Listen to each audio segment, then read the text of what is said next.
Gladi bersih perayaan HUT ke-80 TNI kembali dilakukan di kawasan Monumen Nasional Jakarta Jumat pagi. Atraksi pesawat tempur membuka rangkaian gladi bersih dan disusul upacara pembukaan.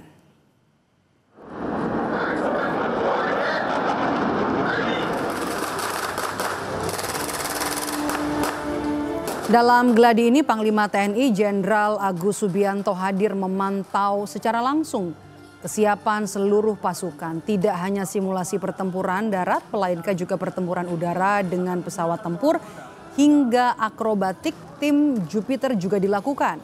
Perayaan akan menampilkan upacara militer, parade defile pasukan, atraksi udara, demonstrasi pasukan gabungan hingga pameran alutsista dari 3 matra.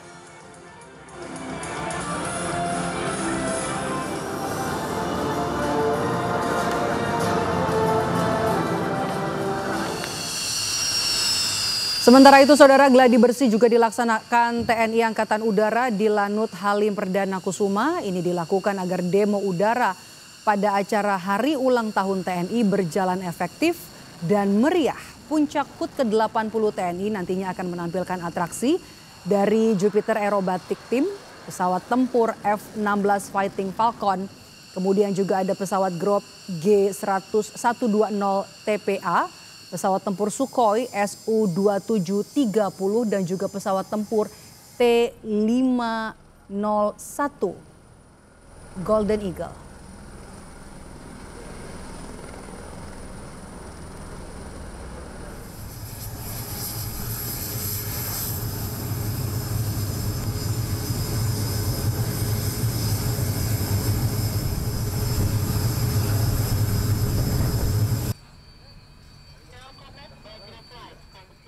Upacara rencananya akan dipimpin langsung oleh Bapak Presiden Republik Indonesia selaku Inspektur Upacara, terus 33.000 personil, baik itu TNI maupun para pendukung. Ya. Ini jauh lebih besar dari tahun lalu. Seluruh kekuatan, baik itu matra darat, laut dan udara, serta komponen pendukung bisa memberikan unjuk keterampilan dan kemampuan personil maupun alutsistanya dengan baik. Tentara Nasional Indonesia TNI resmi memiliki seragam pakaian dinas lapangan atau PDL baru. Seragam ini mulai digunakan secara serentak oleh semua matra pada perayaan HUT ke-80 TNI 5 Oktober nanti. Wakil Panglima TNI Jenderal Tandio Budi Revita yang sudah menggunakan seragam PDL baru itu saat gladi bersih HUT TNI di Monas Jumat pagi. Ia menyatakan perubahan seragam lapangan merupakan arahan langsung dari Panglima TNI.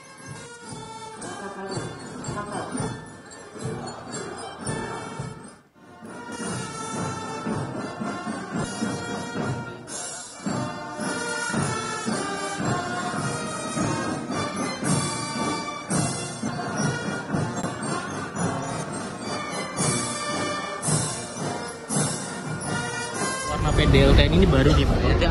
Infonya ada keputusan Panglima sudah menetapkan ya, PDL. Ini sebenarnya dari tutup kata Pak Panglima, kita pakai ini saya beli Pak Kasa, dan nanti tanggal 5 Oktober semuanya udah pakai. Kemarin pertanggal 27 September. Semua matra berarti ya. Ada filosofis khususnya nggak sih Pak? Kenapa? Motifnya begini ketimbang yang sebelumnya? Sama kayak yang acara parade senja kan, ini kan durengnya kan namanya Dureng Malvinas yang lama ya. Ya sudah dari tahun 82. Dureng Malvinas tahun berapa itu? 80-an Pak. 82 kan, jadi kayak Dureng Malvinas. Jadi itu yang pertama. Yang kedua ya vegetasinya ya. Jadi kalau kita masuk ke hutan dan sebagainya, ini lebih tersama. Menyambut HUT ke-80 TNI, Panglima menghadiahi prajurit dengan seragam baru. Apa maknanya? Kita bahas bersama Guru Besar Ilmu Politik dan Keamanan Universitas Padjadjaran, Prof. Muradi. Prof, selamat petang. Selamat petang, Mbak. Assalamualaikum warahmatullahi wabarakatuh. Sehat selalu, Mbak. Waalaikumsalam warahmatullahi wabarakatuh. Prof, nanti kita akan bahas juga soal fungsinya. Tapi kalau selain fungsi dan juga selain ini sudah lama motifnya, Anda menangkap, mencermati ada makna atau simbol lain dari perubahan seragam TNI? Ya, ada 3 hal ya. Yang pertama memang ini refreshment. Ini penyegaran yang saya kira penting untuk setelah hampir 40 tahun lebih ya menggunakan seragam dengan model loreng Malvinas kalau dalam istilah dari Pak Wakil Panglima.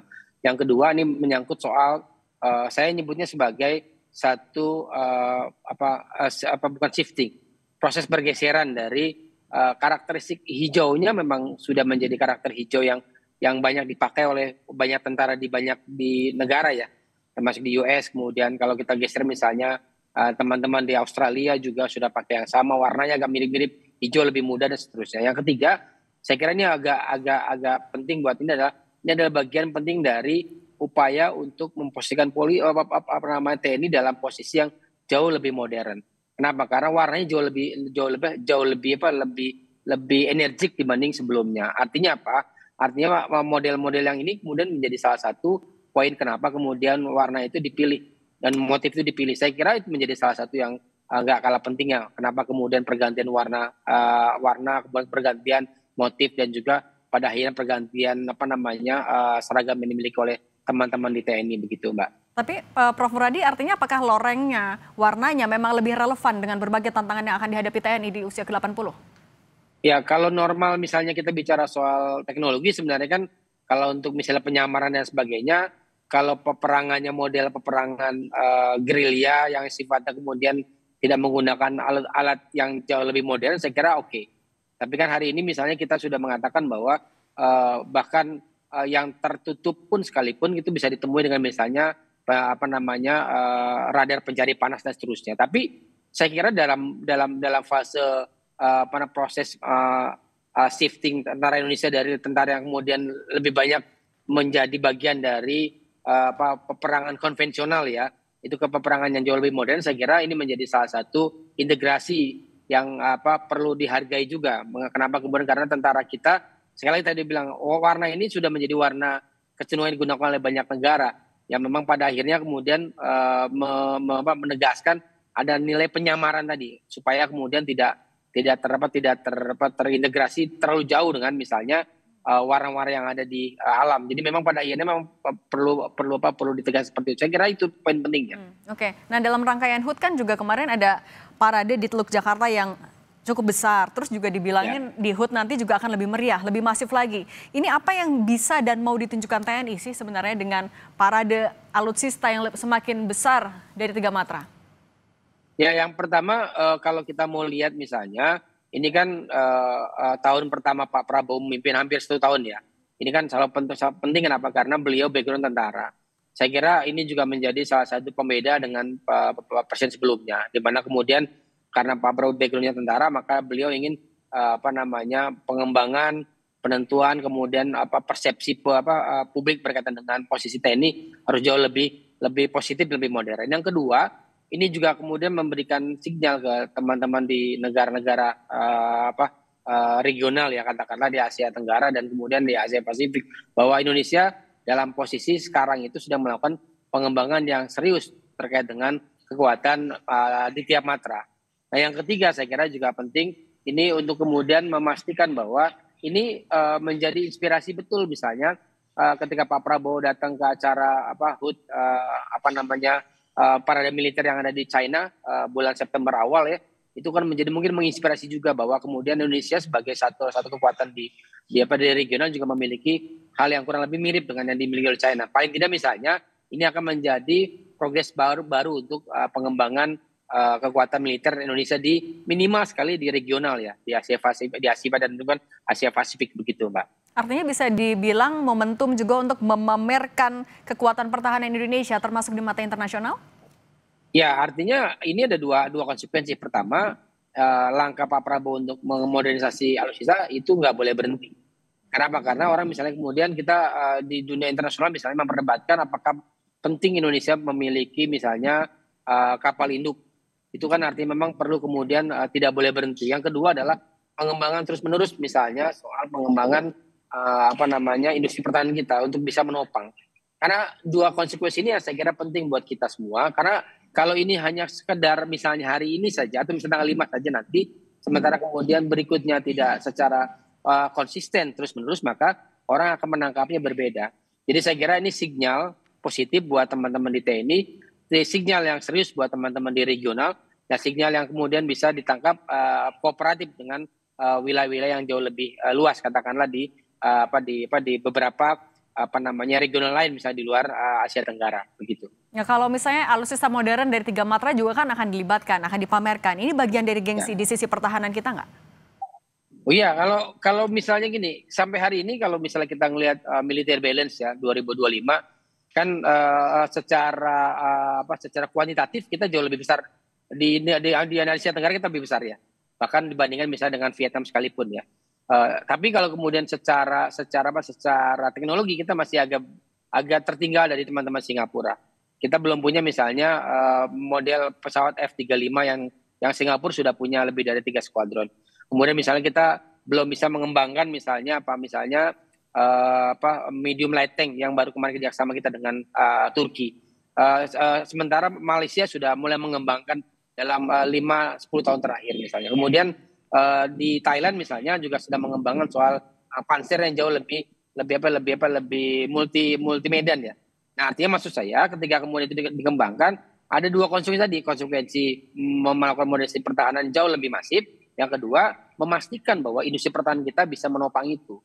Tanpa 2 itu saya kira kita akan kemudian agak tercecer. Kenapa? Karena secara prinsipil yang memiliki komitmen paling tidak misalnya dalam 3 presiden terakhir ya, dari mulai Pak SBY, kemudian Pak Jokowi dan Pak Prabowo, yang kelihatan komitmen dalam arti misalnya di tahun pertama katakanlah ya kita lihat misalnya di era Pak Prabowo ini. Kita tunggu saja, mudah-mudahan ini akan bisa menjadi era tinggal lanas kita untuk menjadi kekuatan yang serius ya. Bukan cuma kekuatan yang ada di tengah, tapi kekuatan serius yang bisa memberikan stimulasi perdamaian, stimulasi kedaulatan negara, dan stimulasi untuk bisa memastikan Indonesia punya berdaya di regional maupun di dunia internasional secara masif gitu. Nah, kalau sisi lain juga mancanegara. Nah, kalau kita melihat ke dalam negeri juga, apakah parade alutsista modern dari 3 matra ini akan bisa meningkatkan kepercayaan publik terhadap ketahanan Indonesia? Kepercayaan publik itu dibagi 2. Pertama, TNI fokus pada bidangnya, profesional dan seterusnya. Yang kedua adalah kalaupun kemudian melibatkan diri di luar dunia di luar pertahanan negara, maka sifatnya perbantuan. Nah, tinggal kita mau lihat bahwa apakah kemudian mau konsisten di situ atau tidak. Saya sih berharap misalnya dengan sinyalemen Pak Prabowo, pengembangan alutsista, mendorong proses modernisasi tentara dan sebagainya, maka tentara kita akan fokus di bidang pertahanan negara. Upaya untuk membantu pemerintah berkaitan dengan non pertahanan negara itu hanya sifatnya perbantuan, tidak utama. Ya. Ini yang saya kira menjadi salah satu penting buat kita semua begitu. Oke, Prof. Muradi, Guru Besar Ilmu Politik dan Keamanan Universitas Padjadjaran, terima kasih sudah berbagi bersama Kompas Petang. Sehat selalu, Prof. Terima kasih. Sama-sama.